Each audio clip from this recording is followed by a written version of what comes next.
આપ જોઈ રહ્યા છો સ્પાર્ક ટુડે ન્યૂઝ। વલસાડમાં પ્રશાસનની ઘોર બેદરકારીનો ભોગ સામાન્ય જનતા બની રહી છે। શહેરના ખંડુચી ટેકરા વિસ્તારમાં છેલ્લા 22 દિવસથી લોકો પીવાના પાણી માટે વલખા મારી રહ્યા છે, કારણ કે નળમાં પાણી નહીં પણ ગટરની ગંદકી આવી રહી છે। એક તરફ રોગચાળો ફેલાવાનો ભય છે, બીજી તરફ વારંવારની રજૂઆત છતાં પાલિકાના પેટનું પાણી નથી હલતું। સ્થાનિકોમાં હવે તંત્ર સામે ભારે રોષ જોવા મળી રહ્યો છે। મારું નામ ઋત્વિક જોશી છે। મારી સમસ્યા એ જ છે કે અહીંયા કેટલા દિવસથી ખરાબ પાણી આવે છે। આજથી 20-22 દિવસ થઈ ગયા છે।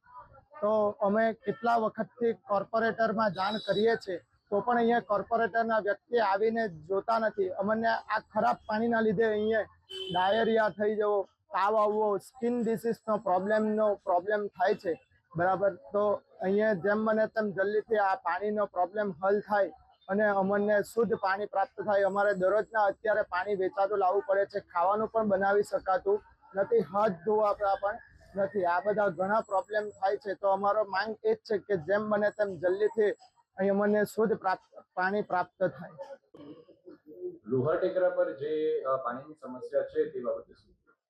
લોહાર ટેકરા પર જે પાણીની સમસ્યા છે એ અમને અત્યારે જ ખબર પડી ને લોકો એમ કે 25 દિવસથી, પણ અમને ખબર નથી, કારણ કે અમારા પ્રમુખશ્રીને બી કહેવામાં આવેલું, આ પ્રમુખશ્રીએ ધ્યાન આપ્યું, પણ મને અત્યારે જ જાણ થઈ એટલે હું તરત જ ડ્રેનેજ કમિટીના ચેરમેન ને નગરપાલિકાના સ્ટાફ મોકલીને જેમ બને તેમ વહેલી તકે પાણી શુદ્ધ થાય ને લોકોને નુકસાન ન કરે એ માટે બાંયધરી આપી।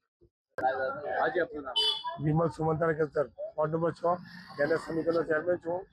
મને અહીંયા ખંડુચી ટેકરા પરથી ગંદુ પાણી નીકળે એની મારા ટેલિફોનિક ફોન આવ્યો હતો। અત્યારે હું 15-20 દિવસથી એ લોકોનો પ્રોબ્લેમ હું આવીને ચેક કરતો હતો, પણ ફોલ્ટ મળતો ન। મારી એવી ઈચ્છા છે કે જેટલું બની શકે એટલું જલ્દી એમને પીવાનું પાણી સરસ ચોખ્ખું મળે એવી પ્રયાસ કરી રહ્યો છું। એ માટે હું સંપૂર્ણ જે પણ કરવું પડે એવું પ્રયાસ કરી રહીશ।